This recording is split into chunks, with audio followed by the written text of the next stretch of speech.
Wassalatu wassalamu ala Rasulillah Muhammad ibn Abdillah wa ala alihi wa sahbihi wa man walah. Subhanaka la ilma lana illa ma 'allamtana innaka antal alimul hakim. Rabbi shrah li sadri wa yassir li amri wahlul 'uqdatan min lisani yafqahu qawli. Amma ba'du. Alhamdulillah. Saya mau menyampaikan di sini tentang pentingnya memberi maaf. Ibu, orang minta maaf sama kasih maaf, sama memaafkan itu beratan mana? Beratan memaafkan, bener banget. Kenapa gitu? Sebab kalau orang minta maaf, emang dia salah. Jadi minta maaf wajar aja. Tapi kita nggak salah tiba-tiba memberi maaf kepada orang yang berbuat salah kepada kita ataupun menyakiti kita. Waduh, itu bukan hal yang mudah. Makanya kalau saya pelajari dalam Al-Quran, Allah itu seringan meminta kita untuk memberi maaf daripada meminta maaf. Fa'fu anhum wasfah, kata Allah gitu ya. Maafkanlah dan maklumilah. Maafkan dan maklumi kesalahan orang-orang, kesalahan orang-orang yang ada di sekelilingmu. Nah, ini penting, memberi maaf. Saya mau sampaikan beberapa poin, Bu, buat jadi pembelajaran dalam kehidupanmu. Buat semua yang hadir, silahkan korek-korek dalam hatinya. Silahkan lihat-lihat dalam hatinya. Ada nggak sih selama ini seseorang yang sampai sekarang hatimu belum bisa memaafkan dia? Saya mau menyampaikan kepadamu beberapa hal terkait kamu harus memberi maaf kepada semua orang tanpa terkecuali. Untuk semua yang hadir, silakan lihat hatinya. Adakah seseorang selama ini yang kamu masih menyimpan kebencian padanya dalam hatimu? Saya berharap semua yang hadir ataupun yang mendengarkan kajian saya memaafkan orang tersebut. Bu, kalau ada yang mau dipelihara, pelihara anak yatim bagus. Jangan pelihara dendam dalam hati. Kalau ada yang kamu mau pelihara, pelihara kucing mendingan. Ya Bu ya, jangkrik deh, jangkrik. Masih mending Bu daripada pelihara kebencian dalam hati. Sengsara hidupmu, susah hidupmu dari dunia, susah pula kelak di hari akhirat. Maka maafin semua salah orang. Ibu ya, jangan ketika mendengarkan kajian saya malah ngelihat orang lain, si itu tuh belum bisa maafin, si itu tuh masih dendaman hatinya. Bukan, ilmu ini ada untuk kita membenahi diri kita. Ilmu ini ada untuk membuat lapang hidup kita. Ilmu ini disampaikan padamu untuk menjadi cahaya yang memandumu menjalani kehidupan sehingga kamu dapat menjalaninya sesuai dengan yang Allah mau, insya Allah. Kamu mesti maafin semua salah orang. Kenapa? Satu, ingetin ya. Satu, karena kamu punya amal ibadah yang kamu harap bisa diterima oleh Allah. Betul nggak Bu? Kamu puasa, apa artinya kalau nggak diterima sama Allah? Betul nggak? Ibu baca, dia bilang, Bang, di luar ada pengemis. siapin nasi segala macem. Tapi ini bukan malam, agak siangan. Mereka lagi kayak begitu, ada yang ketok pintu, Bu. Si istri kemudian bukain pintunya, masuk lagi, dia bilang sama suaminya yang lagi bakar ikan, ada pengemis di luar, kesian dah, kelihatannya lapar. Oh kasih nasi yang banyak. Itu pasti lapar tuh. Kasih nasinya yang banyak nih, ikannya nih yang udah mateng nih, langsung taruhin. Kasih makanannya yang banyak sama dia. Si istri seneng. Istri tuh kalau suaminya soleh, dermawan, seneng. Istri yang soleha. Kalau ada istri suaminya tiap mau ngasih diajak diskusi mulu, diajak rapat aja. Bang mau ngasih siapa itu bang? Tunggu dulu bang, coba bang kita pikirin bang. Itu kamu mau ngasih ibu kamu ya? Bang apa enggak sebaiknya? Waduh, rapat nggak kelar-kelar deh pokoknya. Itu namanya istri yang kurang soleha. Kalau istri yang soleha, suaminya mau ngasih, alhamdulillah, nggak akan pernah hilang kok. Duit disedekahkan, diberikan untuk hadiah, untuk silaturahmi, untuk pemberian kepada orang-orang soleh, orang-orang soleh nggak akan pernah berkurang. Justru bal yazdad, bertambah dan bertambah terus. Nggak usah khawatir, ibu-ibu, teman-teman saudaraku sekalian. Suamimu seneng ngasih ibunya, dukung. Kalau dibilang, duh gimana ya, saya mau ngasih ibu saya nih, tapi ini pemasukan kita bulan ini agak kurang. Gimana menurut kamu? Bilang sama suami kamu, jangan kurang-kurang mas, jangan kurang-kurang pak, jangan kurang-kurang kak, jangan kurang-kurang bang. Ngasih ibu, nggak apa-apa, duluin ibumu sebelum saya, sebelum yang lain-lain. Nggak usah takut, nggak akan pernah hina seorang anak yang memberi kepada orang tuanya dan bahkan akan diberkahi oleh Allah Subhanahu wa taala kehidupannya. Ibu kalau perhatiin di sekitar ibu nih, yang paling mudah hidupnya pasti yang paling bakti sama orang tuanya. Coba perhatiin. Di kehidupan di sekitar, nggak usah jauh-jauh, liatin tetangga, liatin mana-mana tuh. Orang kalau paling bakti sama orang tua, paling bisa nyenengin orang tua, biasanya hidupnya paling gampang. Urusan ekonomi gampang, urusan yang lain-lain semua gampang kalau bakti sama orang tua. Jadi si istri seneng ngelihat suaminya mau ngasih sama pengemis tersebut. Dia pun bawa tuh nasi bersama dengan lauk pauknya menuju keluar nih bu nih. Dia ngasih, masuk lagi mukanya pucet banget, pucetnya. Si suami ngeliatin, kamu kenapa? Nggak apa-apa, khas perempuan banget ya. Tapi muka kamu pucat begitu, kenapa tuh? Saya ingat kejadian beberapa tahun yang lalu, udah lama sih. Kenapa? Kata suaminya. Saya pernah nih kejadian kayak gini, kata istrinya. Saya lagi bakar ikan sama suami saya, bakar ayam suami saya.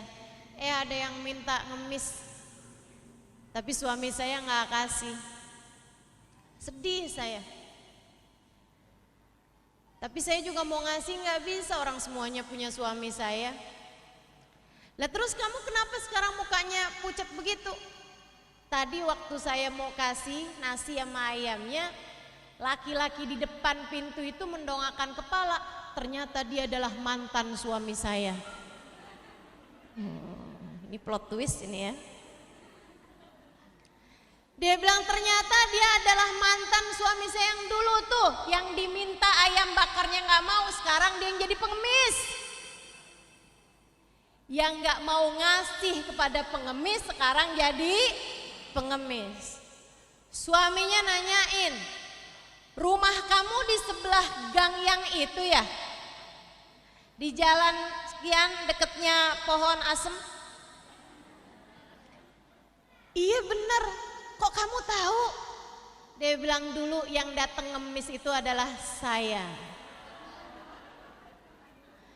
Yang dulu ngemis sekarang jadi yang ngasih pengemis.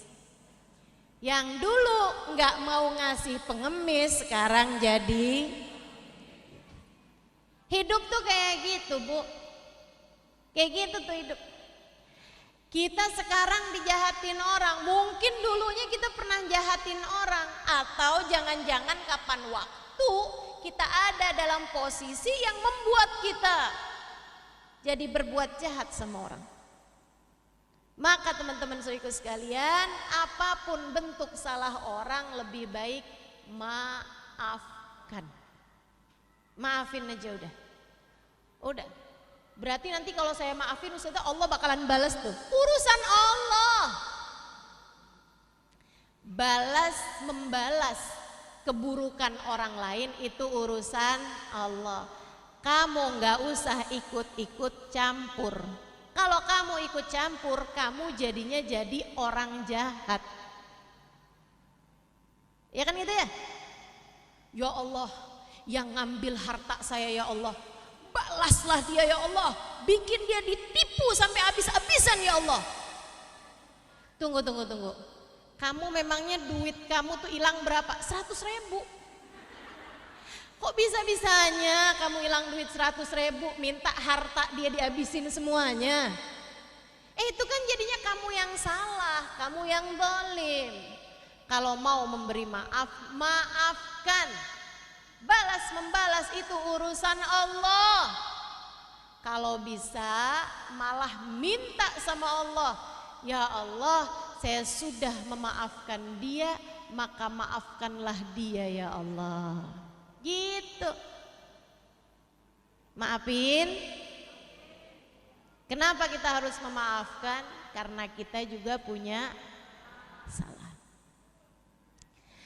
Man afa'u fi. Yang ketiga nih, kita harus memaafkan karena siapa yang memaafkan, Allah akan memaafkan dosa-dosanya. Tiap kali kamu memberi maaf sama orang lain, Allah akan memerintahkan malaikat hapusin juga dosa-dosanya dia.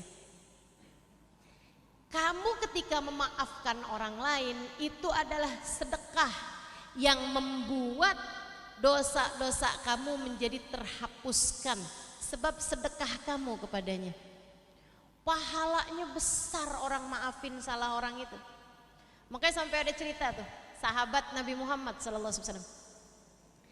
Ada satu orang, Nabi melihat dia, kemudian Nabi Muhammad bilang begini nih sama sahabat-sahabat yang lain. Jadi Nabi lagi kumpul sama sahabat-sahabatnya, terus ada orang ini lewat gitu. Lewat nggak menuju ke arah Nabi, nggak lagi lewat aja gitu. Nabi Muhammad bilang, unduru ilaih, coba tuh liatin dia itu. Sahabat pada noleh semua kan sama dia, tapi dianya nggak sadar, lewat aja gitu. Kata Nabi, orang ini abatil malaikah bikat bihasanatih kullalailah. Dia bilang orang ini telah membuat lelah abal malaikah, membuat lelah para malaikat Allah menuliskan pahala sedekah dia setiap malam. Waduh, bayang gak sih? Jadi malaikatnya jadi buat capek nulisin pahala dia yang gak habis-habis tiap malam, pahala sedekah. Jadi nih dia tidur, malaikatnya masih terus aja nulisin pahala sedekahnya dia setiap malam. Dan capek para malaikat nulis pahala sedekahnya. Ya Allah, kepengen nih kita model begini nih. Jangan sampai bikin nganggur malaikat rokib. Kita nih punya malaikat kan dua nih.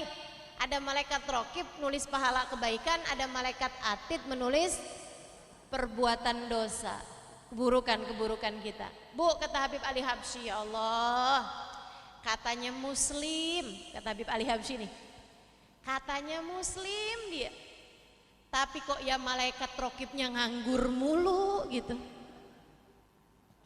Malaikat rokibnya nggak nyatet kebaikannya, malah malaikat atid aja yang sibuk nyatetin perbuatan dosa-dosanya. Naudzubillah Saya begitu denger itu jadi kayak tertampar sambil mikir, ya Allah kesiannya malaikat rokib saya nih. Mudah-mudahan biar dia ada gitu pahala kebaikan-kebaikan yang dituliskan ya. Jangan sampai kita sepanjang hidup hanya membuat lelah malaikat atid menuliskan dosa-dosa kita. Amin ya rabbal alamin. Semoga Allah sibukkan malaikat raqib menuliskan pahala kebaikan-kebaikan kita. Amin. Amin. Nggak ada yang ketuker, nggak ada yang kelewat, Bu. Semua kebaikan kita ketulis, semua keburukan kita ketulis.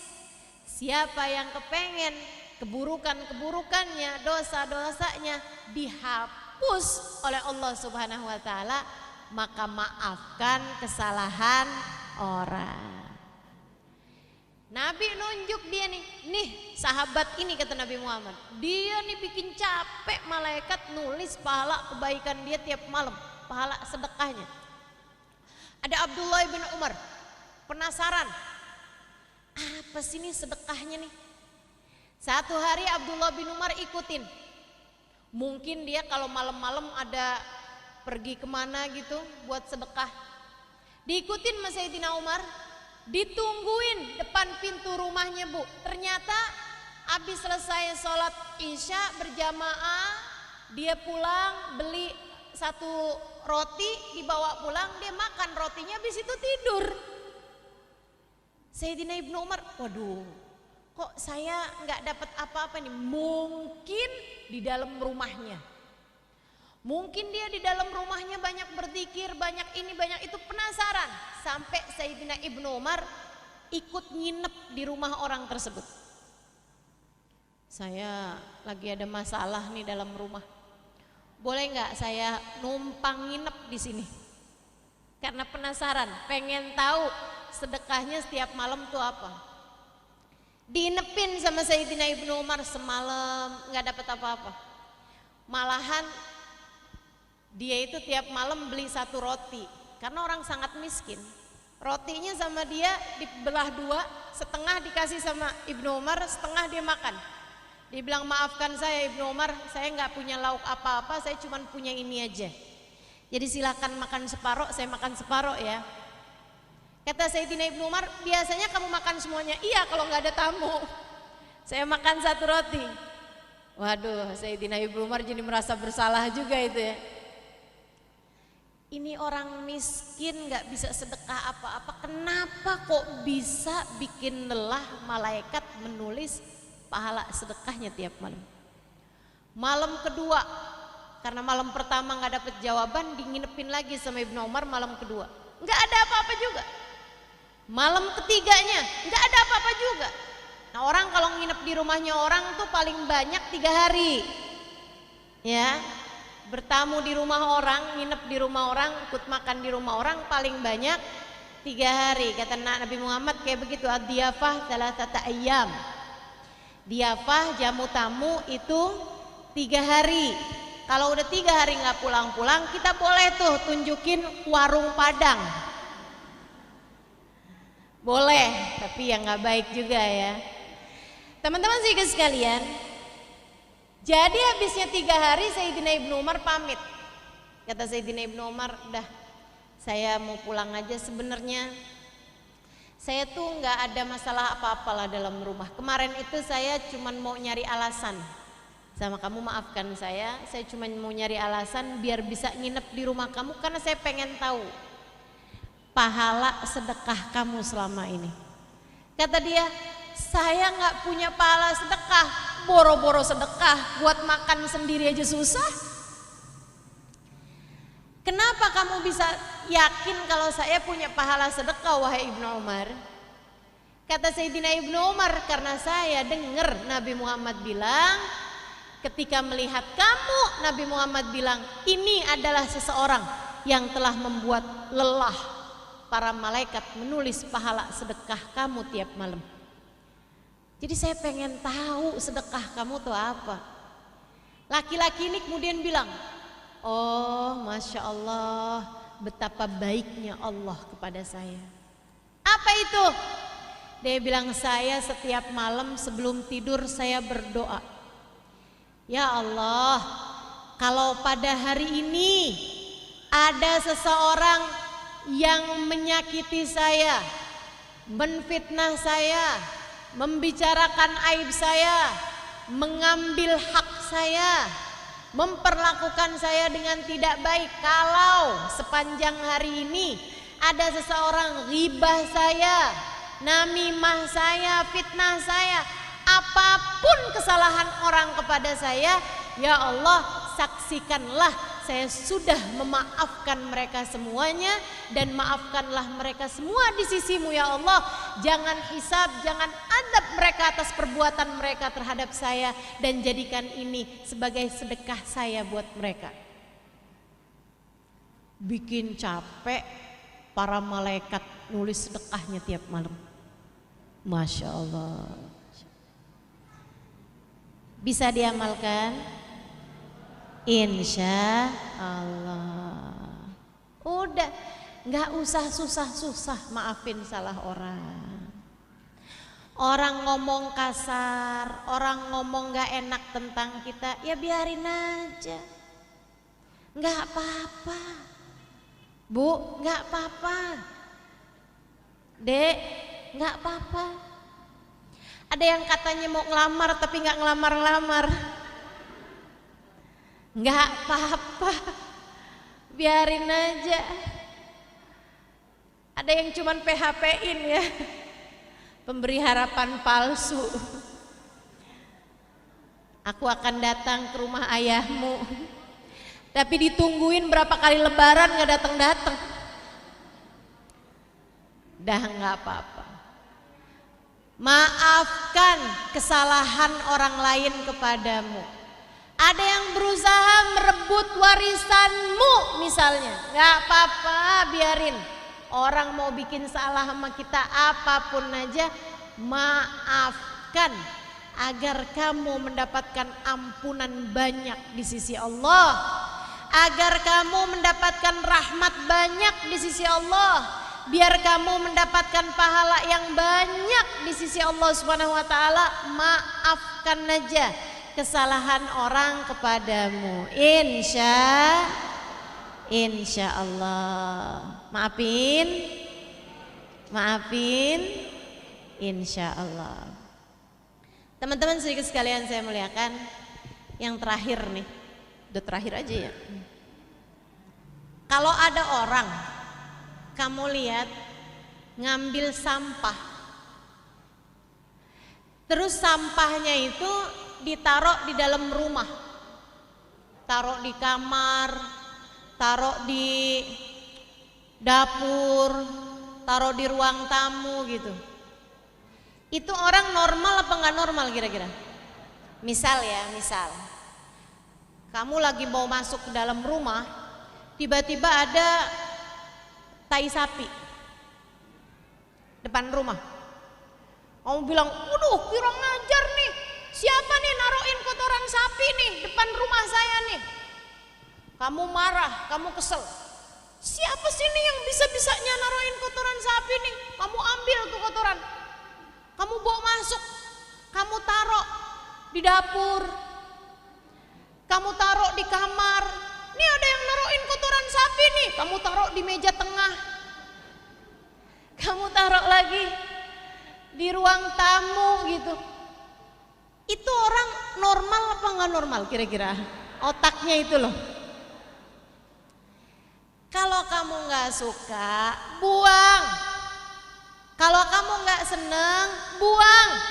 Jangan mau-maunya disimpan di dalam hati. Jangan mau-maunya disimpan di dalam rumah.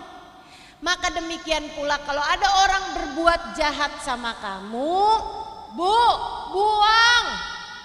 Jangan disimpan di dalam hati. Kalau kamu terus bawa, saya nggak pernah lupa ucapan orang itu. Dia pernah ngatain saya begini. Kapan ngomongnya? 5 tahun yang lalu. Ya Allah, dia nyimpen tai sapi dalam kamarnya, tempat yang paling mulia dalam rumahnya. Dia taruh kotoran sapi 5 tahun. Itu orang apa namanya? Orang gila. Demikian pula dengan yang gak bisa maafin salah orang, omongan orang, kesalahan orang yang buruk-buruk disimpan terus dalam hatinya. Itu sama kayak orang yang narok kotoran sapi dalam kamarnya. Bu, dari seluruh bagian rumah yang paling kita sayang-sayangkan kamar kita. Maka dari seluruh hatinya jadi hati yang kotor, hatinya jadi hati yang gak bagus. Ibu-ibu saudariku sekalian, buang, bersihin salahnya orang, apapun aja.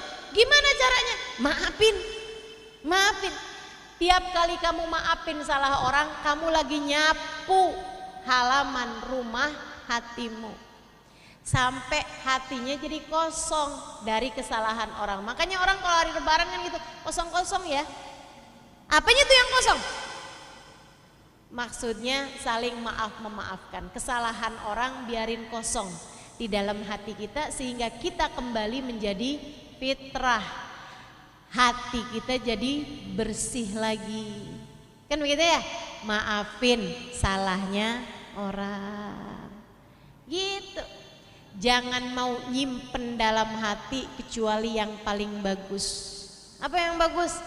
Cinta kepada Allah, cinta kepada Rasulullah, cinta kepada orang-orang soleh. Itu barang-barang bagus.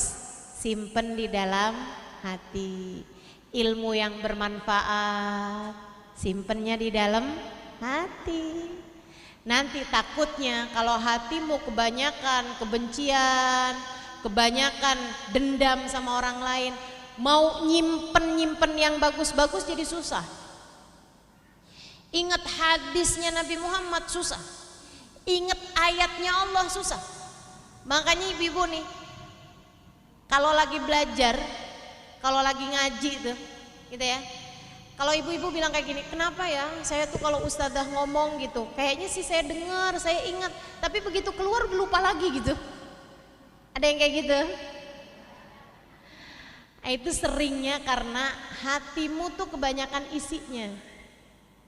Sama kayak handphone bu, kalau udah kebanyakan isinya di memori jadinya hang, jadinya error, jadinya susah.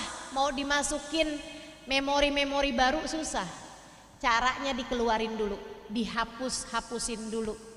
Cara hapus-hapusinnya salah satunya adalah dengan memaafkan kesalahan orang. Setiap kali datang kesel sama orang, bilang dalam hatinya, saya sudah memaafkan dia. Saya sudah memaafkan dia. Saya sudah memaafkan dia. Kalau ibu-ibu nanya, ustazah caranya gimana ya ustazah? Saya tuh misalnya nih, udah inget nih, maafin. Tapi kadang-kadang tuh ustazah suka yang nyelekit gitu dalam hati. Ada orang tuh yang setiap kali saya ingat salahnya tuh kayaknya tuh kayak hati tuh tergores luka gitu. Kayak masih berdarah gitu lukanya. Masih perih gitu. Gimana tuh caranya? Biar saya pengen maafin tapi saya susah mau maafin. Kesalahan dia tuh terlalu berat buat saya.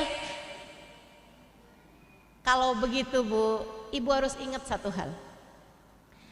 Tidak ada sesuatu terjadi kecuali dengan izin Allah.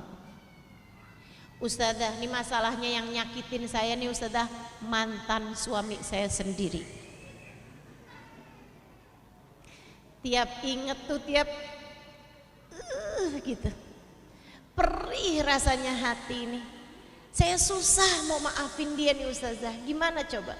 Bu, ingetin, tidak ada sesuatu terjadi kecuali dengan izin Allah. Allah itu bu sama kayak dokter. bahkan lebih daripada dokter yang sangat profesional.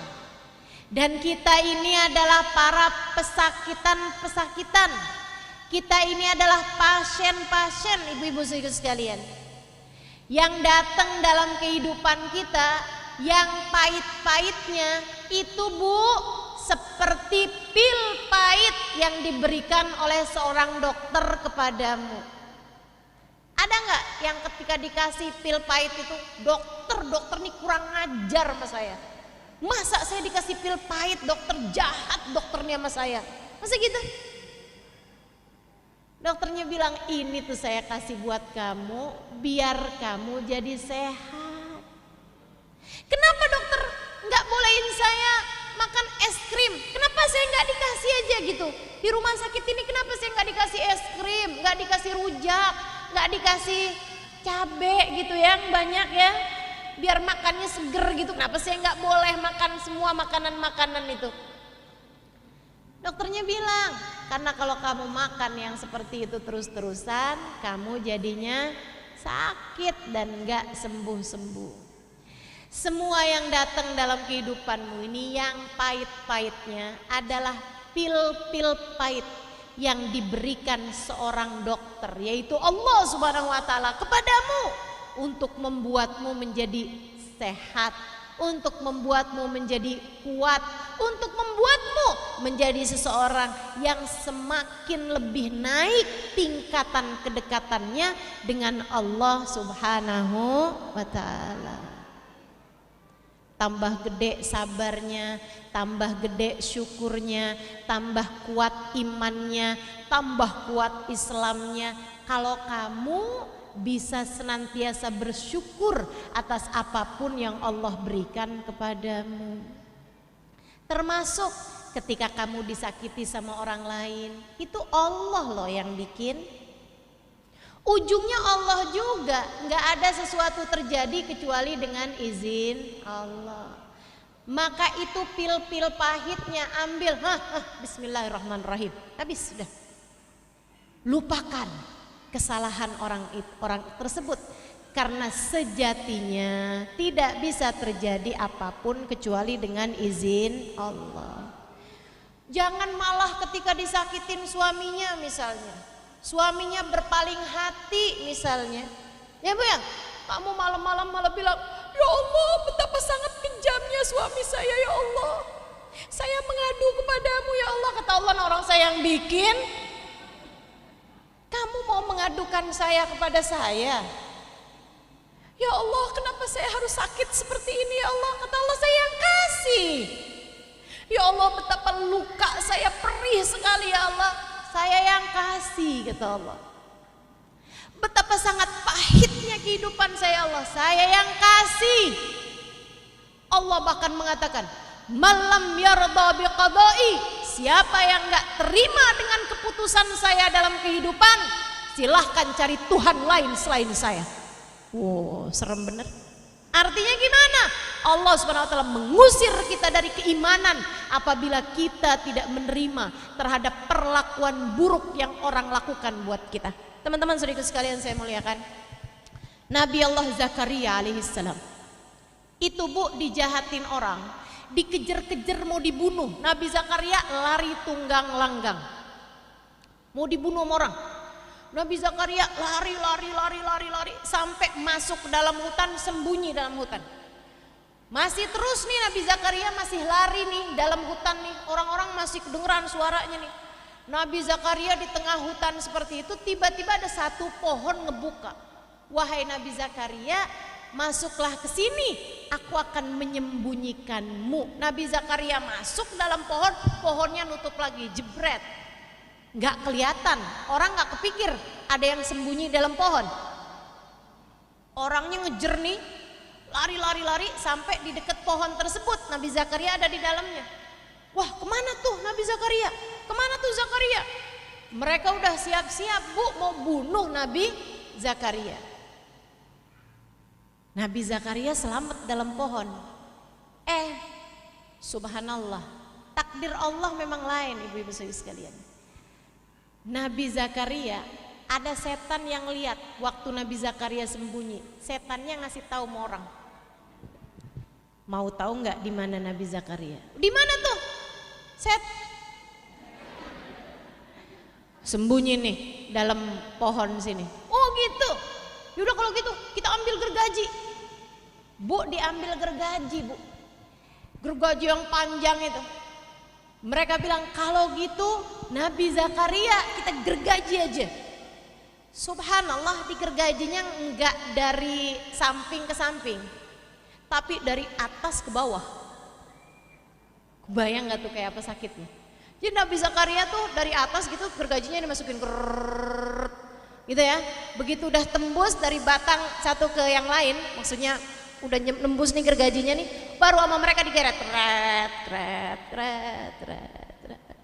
Nabi Zakaria yang asalnya udah syukur-syukur, alhamdulillah nih nggak akan bisa ada yang ketemu saya, tiba-tiba gergaji di atas kepalanya. Sampai ini diceritakan Imam Ghazali dalam kitab Minhajul Abidin. Sampai falamma wasalat, ketika si gergaji itu al-minsyar ala mafraq ra'si, ketika gergaji itu nyampe di batang kepalanya, Bu. Ibu kebayang gak sih sakitnya kayak apa itu? Sahha Zakaria alaihissalam, Nabi Zakaria berteriak ketika gergaji itu nyampe ke kepalanya. Mulai sakit banget. Nabi Zakaria kemudian berteriak dalam hati, Allah, ngenes bener hidup saya nih. Allah bilang, ya Zakaria, kalau kamu gak terima dengan keputusanku, teriak sekali lagi, aku akan keluarkan kamu dari kelompok para nabi menjadi penghuni ahli neraka. Aku akan keluarkan kamu dari golongan para nabi menjadi calon penghuni neraka. Segitunya nggak terima atau ngerasa sakit dengan gergaji nyampe ke kepala. Kita disakitin sama orang kan nggak sampai digergaji, Bu. Betul nggak? Kita disakitin orang kan nggak sampai digituin gitu. Maka setiap kali orang berbuat salah sama kita, apapun aja bentuknya, kita bilang, ya Allah, saya sedih tapi saya ridho. Ya Allah, saya sedih tapi saya sudah memaafkan dia ya Allah, karena saya tahu tidak ada sesuatu terjadi kecuali dengan izin-Mu. Dan Engkau ketika memberikan sesuatu yang tidak menyenangkan bagiku, pasti karena Engkau hendak menyehatkan aku, hendak menambahkan pahalaku, hendak mengampuni dosa-dosaku, dan hendak menaikkan derajatku di sisi-Mu ya Allah. Itu ibarat tadi tuh si tai sapi, ya Bu ya. Tai sapi itu, ketika kamu lihat ada tai sapi depan pintu rumahmu, ibu ambil serok, bawa ke belakang. Tanah di belakang rumahmu tuh, Bu, tuh ada pohon cabe, tanaman cabe, ada tanaman tomat, ya Bu ya. Tuh taruhin tai sapi itu di situ. Udah, tinggalin, lupain. Nanti pas kamu keluar beberapa bulan lagi, subhanallah, cabenya yang kemarin udah pada mau mati, nggak keluar buahnya, sekarang merah-merah, pedes-pedes. Kemarinan yang tomatnya itu udah pada mulai mengering, habis ditaruhin tainya sapi, rupanya jadi pupuk. Akhirnya keluar, tomatnya bagus-bagus, ya Bu ya. Bahkan buah mawar, pohon mawar, bukan, tanaman mawar, tumbuhan mawar, apa sih ini yang bener? Bunga mawar yang kamu tanam tuh di belakang, asalnya nggak keluar-keluar bunganya. Wah, ini ranum-ranum buahnya, seger-seger buahnya. Begitu kelopaknya bagus-bagus. Subhanallah. Demikian pula dengan salahnya orang. Kalau kamu buang dari dalam hatimu, akan menumbuhkan segala perbuatan-perbuatan baik dan sifat-sifat baik yang ada dalam hatimu. Bu, maafin. Maafin, Ibu ya. Siapapun aja yang punya salah kepadamu, maafkan. Sayangi dirimu, maafin kesalahan orang lain. Agar amal ibadahmu diterima, yang pertama. Agar kamu mendapatkan ampunan, agar kamu mendapatkan kebaikan-kebaikan di masa yang lalu. Karena kesalahan orang kepadamu bisa jadi disebabkan karena kesalahan kamu kepada orang lain di masa-masa yang lalu. Dan yang ketiga, agar kamu mendapatkan ampunan dari Allah Subhanahu wa taala, sebab siapa yang memaafkan, dia pun pasti akan dimaafkan oleh Allah Subhanahu wa taala. Ibu sekalian, sayangi dirimu, maafkan kesalahan orang lain kepadamu. Mudah-mudahan Allah Subhanahu wa taala menaikkan derajat kita di sisinya. Insyaallah kita lahir sebagai hamba yang fitrah, hamba dengan hati yang bersih. Mudah-mudahan kita keluar dari atas muka bumi ini juga dengan membawa hati yang bersih pula, insyaallah. Tidak ada dendam, tidak ada permusuhan, tidak ada kebencian terhadap siapapun dari hamba-hamba Allah Subhanahu wa taala. Kita selalu ingat pesan Nabi Muhammad kepada Sayyidina Anas ibn Malik, ya gulam antusbihu wa tumsi wa laysa fi qalbika syai'un li ahadin minal muslimina faf'al. Wahai pemuda, wahai anakku, berusahalah agar dari pagi sampai malam hari tidak ada sesuatu dalam hatimu dari kebencian terhadap siapapun. Berusahalah, kita pun berusaha untuk melakukan hal yang seperti itu juga, insyaallah. Kita lahir di atas muka bumi dengan hati yang bersih, nggak ada kebencian, nggak ada permusuhan terhadap siapapun. Kita belajar juga, berusaha juga untuk mulai mengosongkan hati kita, untuk mulai menyapu sampah-sampah yang ada dalam hati kita dengan kita memaafkan kesalahan siapapun yang pernah berbuat salah kepada kita, hingga apabila datang ajal menjemput kita, hati kita telah bersih, tidak ada kesalahan siapapun aja yang kita simpan dalam hati kita, insyaallah. Amin ya rabbal alamin. Rabbana zalamna anfusana wa illam taghfir lana wa tarhamna lanakunanna minal khasirin. Rabbana atina fid dunya hasanah wa fil akhirati hasanah wa qina adzabannar. Da'wahum fiha subhanakallahumma wa tahiyyatuhum fiha salam. Akhiru da'wana anil hamdulillahi rabbil alamin wa ila hadratin nabi al-fatihah.